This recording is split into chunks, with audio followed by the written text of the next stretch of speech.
Selamat siang Pak Marlon, perkenalkan nama saya Rifki Hadi Pratama. Kali ini saya akan mempresentasikan hasil UAS saya yang berjudul Analisis Pola Belanja Konsumen E-commerce menggunakan algoritma Cummins Clustering. Kali ini saya mengangkat masalah yaitu perusahaan e-commerce itu memiliki jumlah pelanggan yang sangat besar dengan perilaku belanja yang beragam. Beberapa masalah yang muncul tuh yang pertama ada sulit mengetahui segmen pelanggan secara akurat. Kedua, tidak ada pengelompokan jelas antara pelanggan hemat, pelanggan reguler, dan premium. Yang ketiga, ada strategi marketing. Strategi marketing itu sering tidak tepat sasaran karena tidak berdasarkan data. Lalu, ada tujuan masalah. Tujuan masalahnya itu untuk mengelompokkan konsumen ke dalam beberapa segmen berdasarkan pola belanja. Dan yang kedua ada memahami karakteristik setiap klaster. Yang ketiga ada memberikan insight untuk strategi pemasaran dan rekomendasi. Lalu data collection. Dataset yang digunakan adalah data sintesis sebanyak 300 entry. Data sintesis dipilih untuk memudahkan proses analisis serta menghindari isu privasi data. Dataset ini terdiri dari 7 variabel utama yang mempresentasikan perilaku belanja konsumen. Yaitu ada transaksi count, jumlah transaksi yang dilakukan 1 bulan, total spending, jumlah total belanja, efek record value, nilai rata-rata keranjang, session duration, durasi sesi belanja, pack view, jumlah halaman produk yang dikunjungi, kategori diversity, jumlah kategori produk yang dilihat, payment method use, jumlah variabel metode pembayaran yang dipakai. Selanjutnya ada data preprocessing, yaitu ada data cleaning. Pada tahap ini dicek apakah ada missing value, terus outlier, format data tidak konsisten, terus ada yang terakhir duplikasi data. Karena dataset sintetis tidak ada missing value, tetapi pada dataset nyata proses ini sangat penting.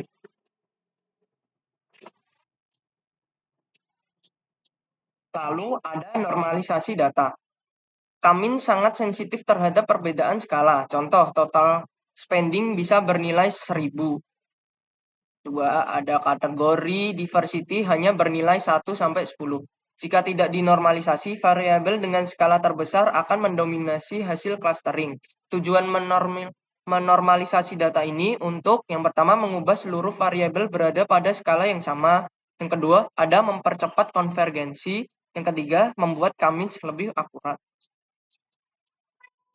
Lalu ada metode Cummins clustering. Alur metodenya itu normalisasi data. Alur metodenya itu yang pertama ada normalisasi data, yang kedua menentukan jumlah klaster optimal, maka elbow method, yang ketiga menjalankan Cummins, keempat menganalisis pusat klaster, kelima profiling tiap klaster, yang keenam memvisualisasi hasil klaster. Cara kerja Cummins itu yang pertama tentukan jumlah klaster. Yang kedua, pilih centroid secara acak. Yang ketiga, hitung jarak setiap data ke centroid. Yang keempat, kelompokkan ke centroid terdekat. Yang kelima, update centroid baru. Yang keenam, ulangi sampai centroid stabil.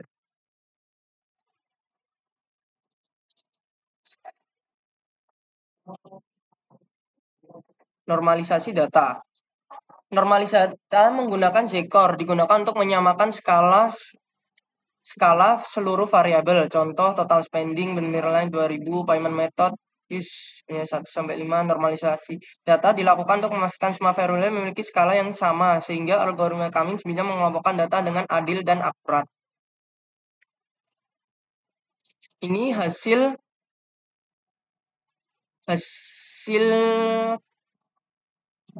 tabel normalisasi data yang sudah saya jalankan di RStudio.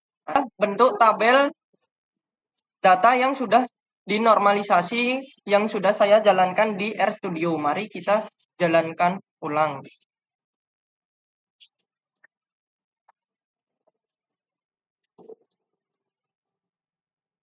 Nah, ini adalah data yang sudah dinormalisasi. Lalu selanjutnya ada elbow method. Metode ini untuk menentukan jumlah klaster optimal. Konsepnya, jika K kecil, WCSS-nya besar, WCSS besar klaster masih terlalu campur. Jika K besar, WCSS kecil klaster makin rapat. Tapi setelah titik tertentu, penurunan WCSS mulai kecil. Grafik elbow menunjukkan hubungan jumlah klaster K dengan nilai WCSS. Kita mencari titik ketekukan grafik, yaitu ketika penurunan WCSS tidak lagi signifikan. Pada grafik ini, titik elbow muncul pada K3, artinya data paling optimal dibagi menjadi 3 klaster. Ini adalah grafik elbow method yang sudah saya jalankan di RStudio. Itu ada di 3. Selanjutnya ada K-means clustering. Penjelasan proses K-means. Yang pertama, memilih 3 titik pusat sentroid secara asa. Kedua, menghitung jarak setiap data ke sentroid. Yang ketiga, mengelompokkan data ke sentroid terdekat. Keempat, mengupdate posisi sentroid. Yang kelima, mengulang sampai stabil. Hasilnya, data dibagi menjadi 3 klaster, yaitu klaster pertama itu yang klaster konsumen hemat, klaster kedua konsumen reguler, klaster ketiga konsumen premium. Ini adalah hasil K-means-nya yang sudah saya jalankan di RStudio. Ini dibagi menjadi 3 klaster ya, klaster 1, klaster 2, dan klaster 3. Ini ada transaction count, total spending, card value, session duration, dan selainnya. Selanjutnya ada visualisasi scatter plot. Scatter plot menunjukkan hubungan antara total spending dan transaction count. Setiap warna mewakili klaster masing-masing. Yang pertama ada klaster hemat berada di kiri bawah, spending kecil, transaksinya dikit. Klaster kedua tuh klaster reguler berada di tengah.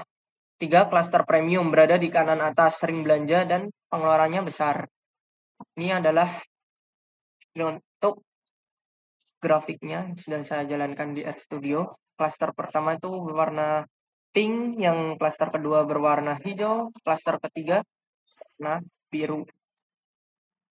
Oke, selanjutnya ada visualisasi PCA. Tujuannya untuk memvisualisasi klaster dalam bentuk 2 dimensi. Yang kedua, memudahkan melihat pemisah ruang antar klaster. Plot PCA menunjukkan bagaimana setiap klaster menempati ruang yang berbeda secara signifikan. Ini berarti algoritma K-means berhasil memisahkan pola perilaku konsumen dengan jelas. Ini adalah grafiknya. Pertama, klaster 1 berwarna pink, klaster 2 berwarna hijau, klaster 3 berwarna biru. Kesimpulan dari proyek ini adalah berdasarkan analisis klaster menggunakan algoritma K-means pada data perilaku konsumen e-commerce, diperoleh beberapa kesimpulan penting sebagai berikut. Yang pertama, itu ada data perilaku belanja konsumen dapat dikelompokkan menjadi 3 segmen utama melalui proses normalisasi.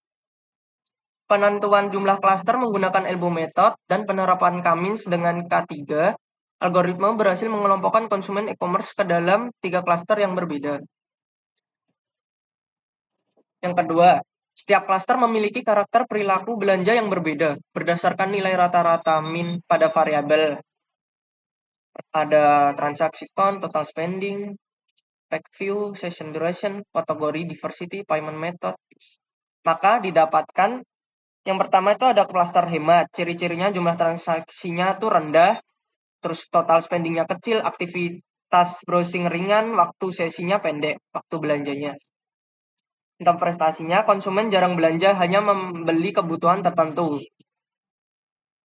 Selanjutnya ada klaster reguler. Klaster ini tuh ciri-cirinya frekuensinya belanjanya sedang, total spendingnya moderate, dan pack view dan durasi belanjanya tuh normal. Interpretasinya merupakan konsumen rata-rata yang cukup aktif dan belanja secara konsisten. Ketiga ada cluster premium. Ciri-cirinya spending paling tinggi, transaksinya paling sering, pack view-nya banyak, durasi belanjanya lama, terus eksplorasi kategorinya luas. Pelanggan bernilai tinggi yang paling potensial untuk strategi loyalty dan promosi. Lalu, Cummins berhasil memisahkan klaster secara jelas dan presentatif. Visualis scatter plot dan PCA menunjukkan bahwa klaster saling terpisah dengan baik. Pola belanja konsumen berbeda secara nyata. Cummins efektif dalam menggambarkan segmentasi pelanggan. Ini berarti metode Cummins sangat cocok digunakan untuk customer segmentation pada data e-commerce. Secara keseluruhan, algoritma Cummins terbukti mampu mengelompokkan konsumen e-commerce berdasarkan pola perilaku belanja mereka. Hasil klaster memberikan insight yang kuat untuk pengambilan keputusan bisnis dan strategi pemasaran yang lebih tepat sasaran.